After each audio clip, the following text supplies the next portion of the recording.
सच्ची सहेली, महिलाओं के लिए सबसे भरोसेमंद औषधि एवं टॉनिक।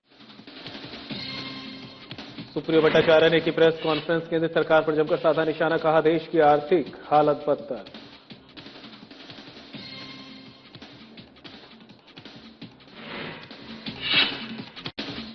जिम के बाहर हुई मारपीट मामले में राजनीति तेज, सांसद ढुल्लू महतो ने मंत्री डॉक्टर इरफान अंसारी पर लगाया आरोप, पुलिस ने निष्पक्ष कार्रवाई का किया दावा।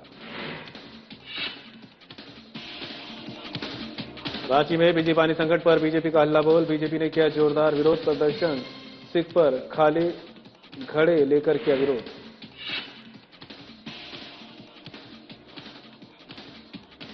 बीजेपी ने राज्य सरकार के खिलाफ किया प्रदर्शन, कांग्रेस पूर्व प्रदेश अध्यक्ष राजेश ठाकुर का पलटवार, पीएम के हालिया बयानों पर साधा निशाना।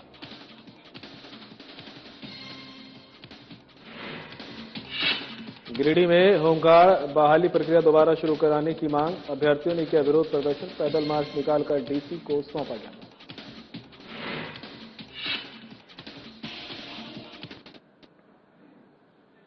नमस्कार, बुलेटिन लेकर मैं हूं आपके साथ संदीप निरंजन। सरकार खबरों का रुख कर लेते हैं। झारखंड में बिजली और पानी की गंभीर समस्या को लेकर भारतीय जनता पार्टी ने रांची में जोरदार विरोध प्रदर्शन किया है। जिला स्कूल से लेकर डीसी कार्यालय तक बीजेपी नेताओं और कार्यकर्ताओं ने मार्च निकालकर सरकार के खिलाफ अपनी नाराजगी जताई है। प्रदेश अध्यक्ष आदित्य साहू, केंद्रीय राज्य मंत्री संजय सेठ, पूर्व केंद्रीय मंत्री अर्जुन मुंडा सहित पार्टी के कई वरिष्ठ नेता इस प्रदर्शन में शामिल रहे। महिला मोर्चा ने भी विशेष तैयारी करते हुए प्रदर्शन में भाग लिया, जिसमें महिला कार्यकर्ताओं ने सिर पर खाली घड़ा रखकर राज्य में पानी संकट के खिलाफ विरोध जताया। बीजेपी नेताओं ने कहा कि झारखंड में बिजली और पानी की स्थिति बेहद खराब हो चुकी है और आम जनता, किसान, छात्र और गृहिणियां सभी इस संकट से प्रभावित हैं। उन्होंने आरोप लगाया कि राज्य के कई इलाकों में लोगों को नियमित रूप से बिजली और पानी नहीं मिल पा रहा, जिससे जनजीवन प्रभावित हो रहा है। नेताओं ने राज्य सरकार पर निशाना साधते हुए इसे प्रशासन की बड़ी विफलता बताया और कहा कि सरकार को तत्काल ठोस कदम उठाने चाहिए। प्रदर्शन में शामिल कार्यकर्ताओं ने लोगों के अधिकारों और मूलभूत सुविधाओं की सुरक्षा की भी मांग की।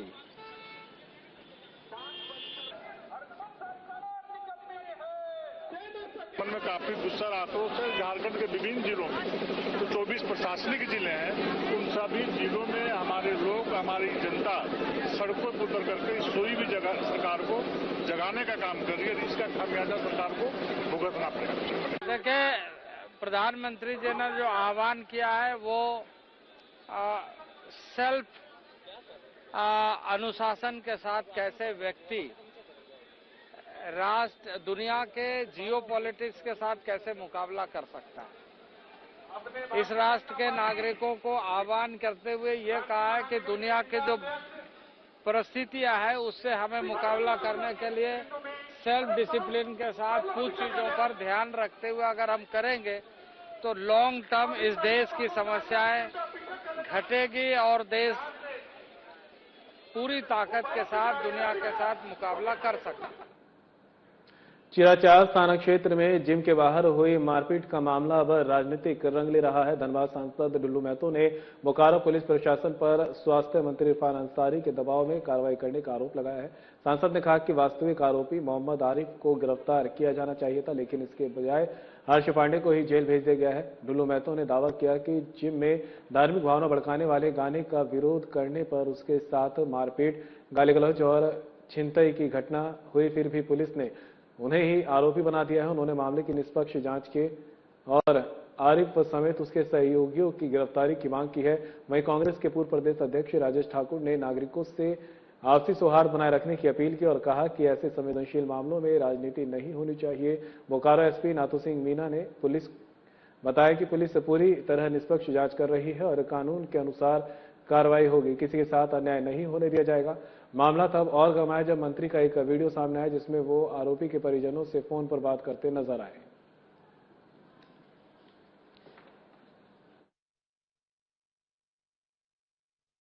हेलो जी, ये इरफान अंसारी बोल रहे हैं जी। बस अभी केयर कीजिए, उसका घबराने की बात नहीं है। हम आ गए हैं, है ना। और कल जो गलती किया था उसको सस्पेंड करवा दिए हैं। बिल्कुल घबराई नहीं, हम हैं साथ में, ठीक है ना। हम आएंगे देखने के लिए। कहीं इलाज की कोई दिक्कत है तो बताइएगा हमको, ठीक है ना। ठीक है, तुम चिंता मत कीजिए। हैं? हम भिवंडी बोकारो सिवांडी में है।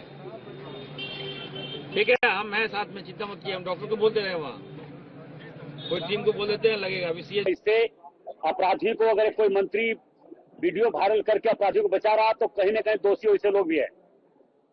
पुलिस प्रशासन अगर दबाव में काम करती है तो कतई बर्दाश्त नहीं किया जाएगा। भारतीय जनता पार्टी के कार्यकर्ता नेता इस क्षेत्र के जनता रोड पर उतरने का काम करेंगे।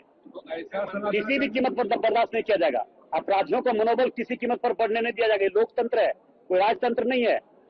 हेमंत सोरेन जी देखिए, मैं तो एक ही निवेदन, आग्रह और विनती करूंगा कि ऐसे जब मामले होते हैं तो चाहे वो हमारे दल के लोग हों चाहे अन्य दल के लोग हों, उनको आगे बढ़कर के सांप्रदायिक सौहार्द बनाने का प्रयास करना चाहिए, ना कि अनर्गल बयानबाजी करके माहौल को खराब करना चाहिए।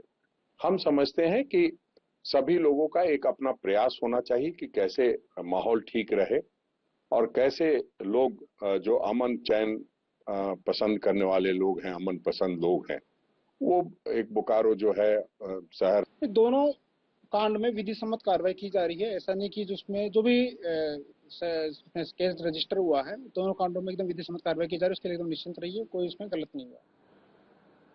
जेएमएम के केंद्रीय महासचिव सुप्रियो भट्टाचार्य ने प्रेस कॉन्फ्रेंस कर केंद्र की मोदी सरकार पर जमकर निशाना साधा। जहां सुप्रियो भट्टाचार्य ने कहा कि देश की आर्थिक हालत बदतर, 12 साल के दावों की खुली पोल। वहीं हैदराबाद में पीएम की अपील से देश की स्थिति साबित हुई। पहले नोटबंदी की गई, अब सोना नहीं खरीदने की अपील कर रहे हैं। पहले पीएम कहते थे कि इंडिया गठबंधन की सरकार आने पर घर से सोना निकल जाएगा, अब सोना खरीदने से मना कर रहे हैं। नेशनल फर्स्ट का नारा देने वालों का राष्ट्र से कोई नाता नहीं है।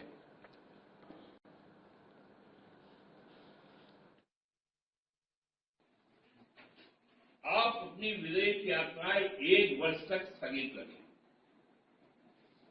आपको मालूम है ना, अभी शुक्रवार को ही वो 7 दिन के लिए यूएई और यूरोप के 6 देशों में घूमने जा रहे हैं।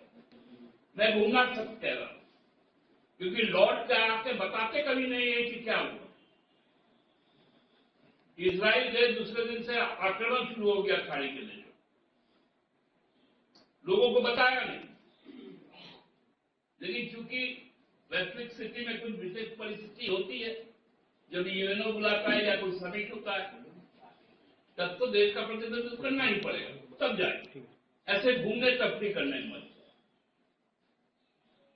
और हैदराबाद में रोड शो और रैली करने के बाद पहुंच गए वडोदरा। फिर 2 किलोमीटर का रोड शो किया, 30 गाड़ियों का काफिला था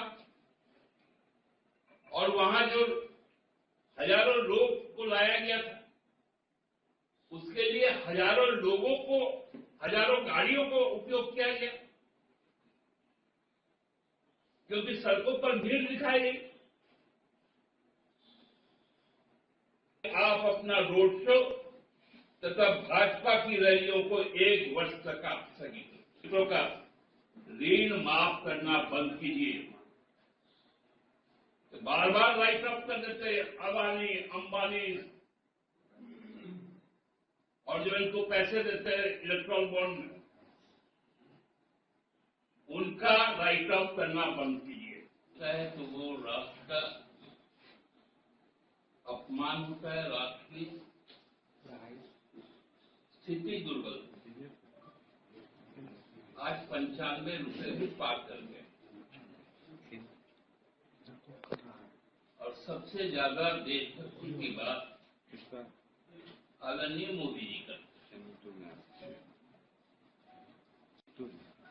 चाहे नोटबंदी हो, चाहे कोरोना काल हो, जब संपूर्ण विपक्ष जिन बातों की ओर इशारा कर रहा था, उस समय बड़े बड़े वादे किए जा रहे। पहले 1000 रुपए को बैन करके 2000 रुपए लाया गया, फिर वो 2000 रुपए अघोषित तौर पे वापस ले लिए गए।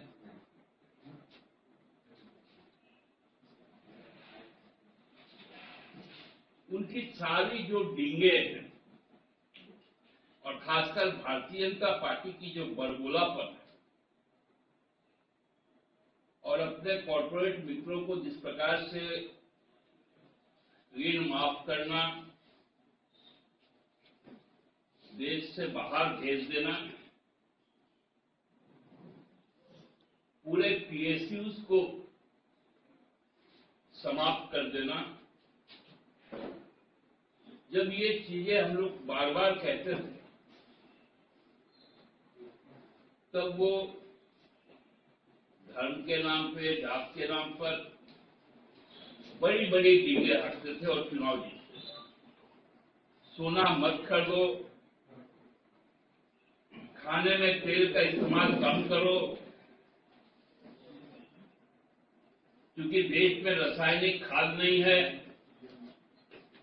सरकार पूरी तरह से फेल है। ऐसे नेशन फर्स्ट मतलब राष्ट्र प्रथम, हम भी तो कहते हैं राष्ट्र प्रथम,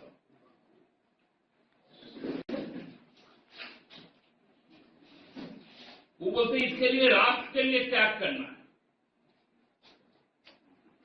लगता है इस राष्ट्र के साथ में नरेंद्र मोदी जी का कोई रिश्ता नहीं। बीजेपी ने कांग्रेस पर बड़ा हमला करते हुए कहा कि भ्रष्टाचार के बड़े आरोपी आलमगीर आलम की 2 वर्षों के बाद जमानत पर रिहाई की खबरें सुनकर कांग्रेस के प्रदेश अध्यक्ष समेत तमाम बड़े कांग्रेसी नेता पटाखे छोड़ते और डांस करते दिखे। प्रतुल ने कहा कि वही पूर्व मंत्री आलमगीर आलम है जिनके घर में जब केंद्रीय एजेंसियों ने छापा मारा था तो उनके पीए के घर से 33 करोड़ रुपए की बरामदगी हुई थी। प्रतुल ने कहा कि कभी महात्मा गांधी के सत्य, अहिंसा और भ्रष्टाचार मुक्त शासन के रास्ते पर चलने वाली कांग्रेस का राहुल गांधी के समय वास्तविक रूप में पतन हो गया है।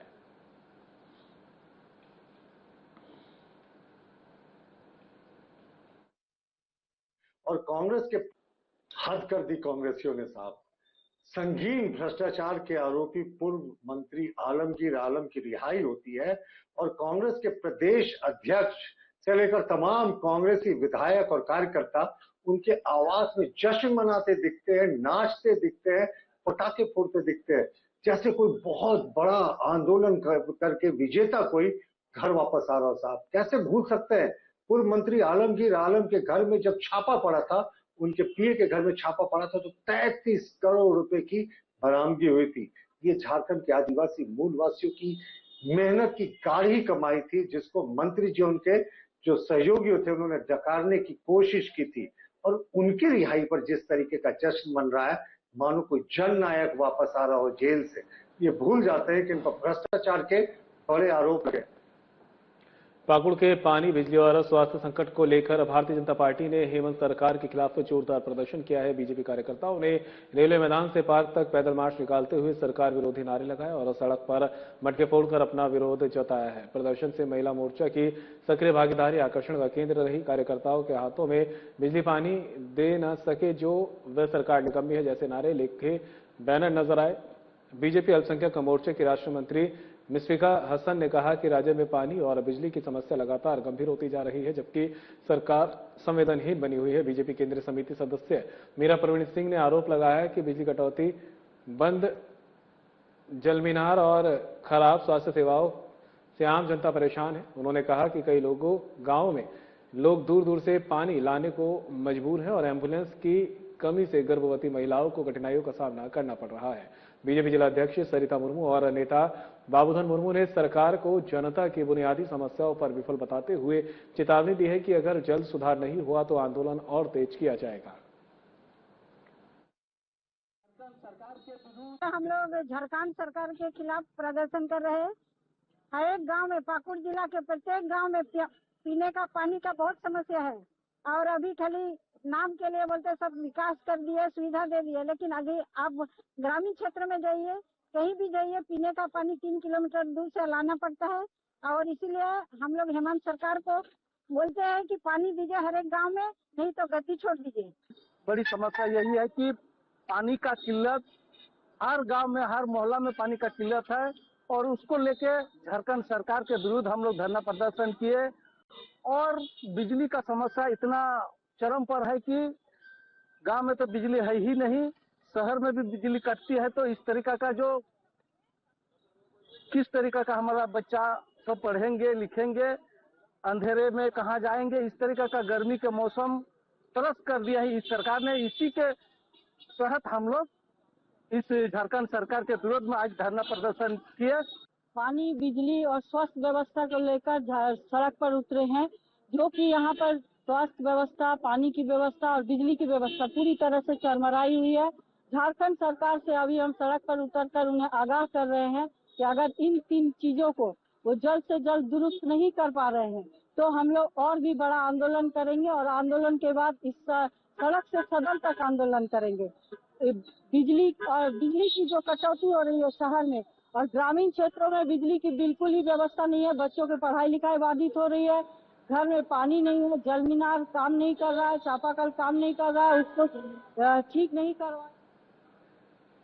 पानी और बिजली की समस्या को लेकर बीजेपी ने जिला मुख्यालय में राज्य सरकार के खिलाफ प्रदर्शन किया है। इस दौरान बीजेपी नेताओं ने सरकार पर तीखा हमला बोला।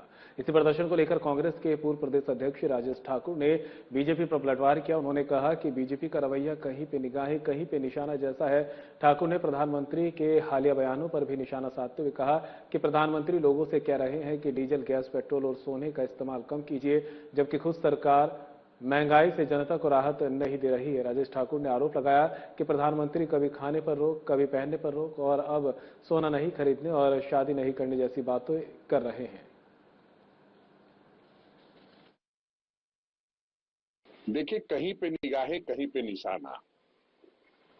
प्रधानमंत्री कह रहे हैं कि त्राहिमाम होने वाला है, डीजल, गैस, पेट्रोल, सोना कुछ भी नहीं मिलेगा, सब पे रोक लगा लीजिए, खाने पे रोक लगाइए, पहनने पे रोक लगाइए, सोना मत खरीदिए, शादी मत कीजिए, डीजल, गैस सब चीजों के लिए हाय तौबा मचा रहे हैं। तो इन लोगों का काम है कि जब बात फूफा की करो तो बताने लगते हैं कि मामा क्या है। जमशेदपुर के जादूगोड़ा स्थित प्रसिद्ध रंकनी मंदिर की कई समस्याओं और उनके समाधान के लिए प्रतिनिधिमंडल उपायुक्त कार्यालय पहुंचा। रंकनी मंदिर कप्पड़ घाटी विकास समिति के अध्यक्ष दिनेश सरकार ने मुख्य मंदिर परिसर की सुरक्षा और व्यवस्थाओं में सुधार की कई मांगे रखी है, जहां उन्होंने कहा कि मुख्य मंदिर के सामने हाईटेंशन लाइन को 200 मीटर केबलीकरण या शिफ्ट किया जाए, क्योंकि हर वर्ष दर्जनों बंदर विद्युत करंट से मर रहे हैं।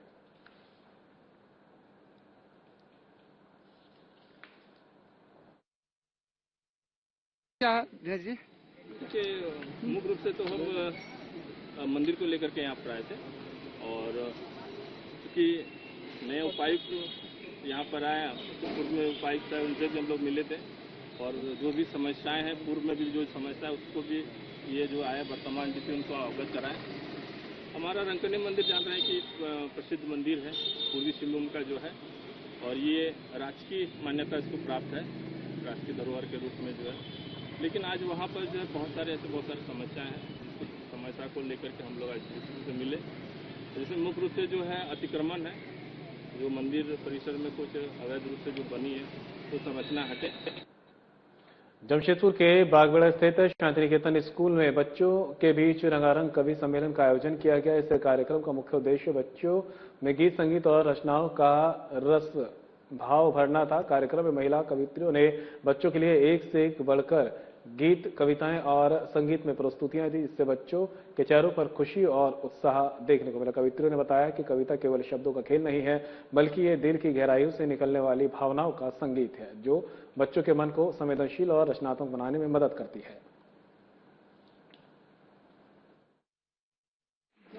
कि हमारी शान है बेटी, हमारा मान है बेटी, हमारी शान है बेटी, हमारा मान है बेटी, मुसीबत में खड़ी बेटी, सुखद संसार है बेटी, मुसीबत में खड़ी बेटी, सुखद संसार है बेटी, नहीं कमजोर थोड़ी भी तनिक पहचान लो इनको। शांति निकेतन स्कूल परिसर में आज हम लोग कवि सम्मेलन का आयोजन किए हैं। इस कवि सम्मेलन में रांची और जमशेदपुर से मुझे 4 कवियत्री आई थी। बच्चे के सारे बच्चे और स्थानीय लोगों के बीच में अपना। गिरिडीह जिले में होमगार्ड बहाली प्रक्रिया दोबारा शुरू कराने की मांग को लेकर सैकड़ों अभ्यर्थियों ने शहर में जोरदार विरोध प्रदर्शन किया। झंडा मैदान से उपायुक्त कार्यालय तक नंगे पैर पैदल मार्च निकालकर युवाओं ने डीसी को ज्ञापन सौंपा। प्रदर्शनकारियों का कहना था कि जमुआ, गांडी और गांव प्रखंड में लंबे समय से होमगार्ड बहाली लंबित है, जिससे हजारों युवा बेरोजगार घूम रहे हैं। उन्होंने बताया कि पूर्व में कई ज्ञापन दिए गए, लेकिन कोई ठोस कार्रवाई नहीं हुई। लगातार आश्वासनों के बावजूद प्रक्रिया शुरू नहीं होने से युवाओं में निराशा चरम पर है। इसके चलते अभ्यर्थियों ने चेतावनी दी है कि यदि शीघ्र बहाली प्रक्रिया शुरू नहीं की गई तो आंदोलन को और तेज किया जाएगा।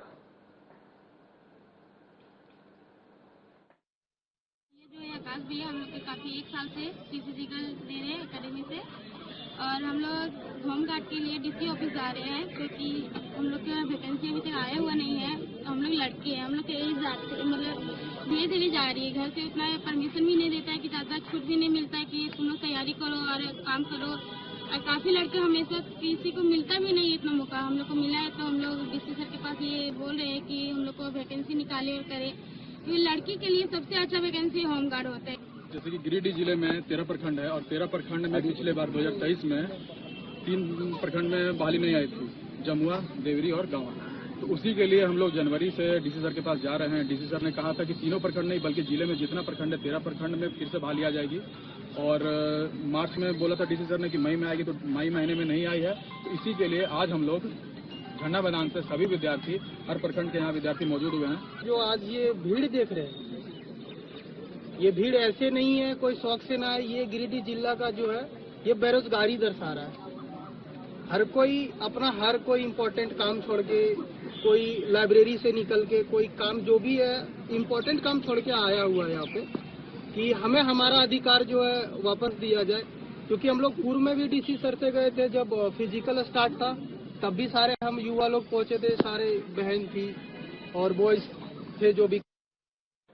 जमशेदपुर में परिजन अपने बेटे की सुरक्षा को लेकर परसूडी थाना पहुंचे और युवक टिंकू गोप पर गंभीर आरोप लगाए। परिजनों का कहना है कि टिंकू गोप ने उनके बेटे अबीर गोप के साथ मारपीट की और पिस्तौल दिखाकर जान से मारने की धमकी दी। पीड़ित युवक अबीर गोप ने बताया कि चांदनी चौक के समीप टिंकू गोप ने उसके साथ गाली गलौज की, हाथ में पिस्तौल दिखाई और जान से मारने की धमकी दी। उन्होंने कहा कि उनके जीवन खतरे में है और सुरक्षा की आवश्यकता है।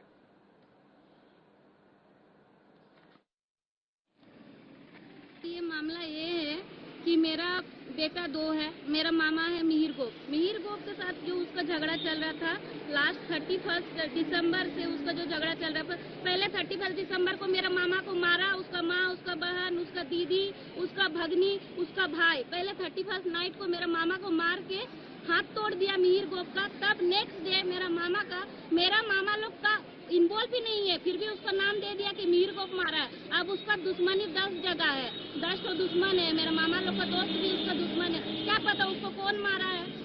उसके बाद उसको मारपीट किया, उस केस किया, वो लोग खत्म किया। उस बीच में मेरा दोनों बेटा कहीं पे भी इन्वॉल्व नहीं था, दोनों नाम का भी नहीं था, ना ही कोई दोनों में से कोई बेटा मेरा उसका नाम पे था। उसके बाद वो अभी पिछले 2 महीना से बोले जा रहे हैं कि छोटू को मारेंगे, फंटूस को मारेंगे, बंदूक दिखा रहा है। हम जाते हैं तो मेरे को धमकाता है, मेरा बेटा लोग जाता है तो उसको धमकाता है। मामला ये है कि टिंकू को हम और मेरा भैया जा रहे थे बाइक से, वो मेरे को दौड़ाया, टिंकू को बाइक पूरा दौड़ाया पिस्टल लेके और मेरे को मारा हो रहा है। फिर हम पिस्टल देके उसको पूरा दौड़ के फिर पीछे भागे, बोल रहा था रुक। फिर हम अपना गली में लेते हुए भागे पूरा, और मेरा पीछा करते हुए आया स्कूटी में।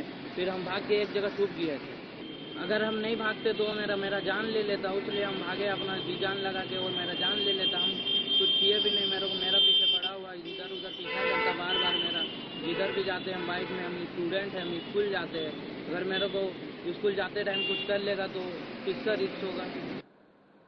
चतरा जिले के राजपुर थाना क्षेत्र से रिश्तों को शर्मसार कर देने वाली वारदात सामने आई है, जहां लारा लुट्टूदाग गांव में पुत्र और उसकी पत्नी ने मिलकर अपने ही पिता की बेरहमी से हत्या कर दी। पुलिस ने त्वरित कार्रवाई करते हुए आरोपी दंपति को गिरफ्तार कर दिया है। बता दें कि पारिवारिक विवाद में कुलेश्वर यादव की गला दबाकर और लोहे की पाइप से मारकर हत्या कर दी गई। चतरा पुलिस अधीक्षक के निर्देश पर गठित टीम ने महज 24 घंटे के भीतर कार्रवाई करते हुए मुख्य आरोपी बेटे भोला यादव और बहू पूनम देवी को धर दबोचा।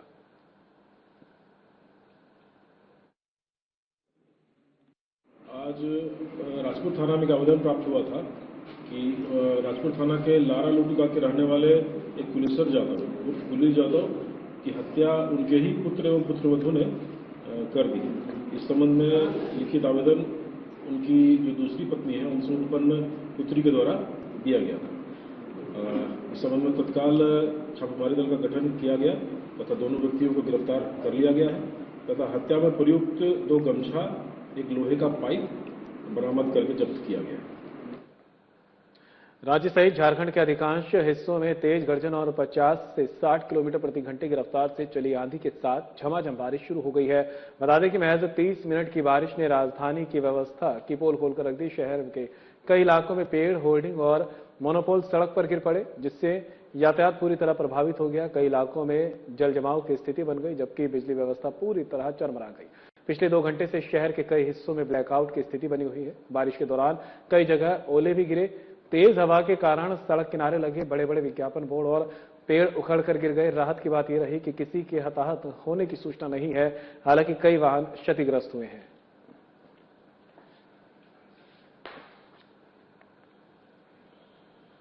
और फिलहाल बुलेटिन में मेरे साथ इतना ही। दीजिए इजाजत। नमस्कार।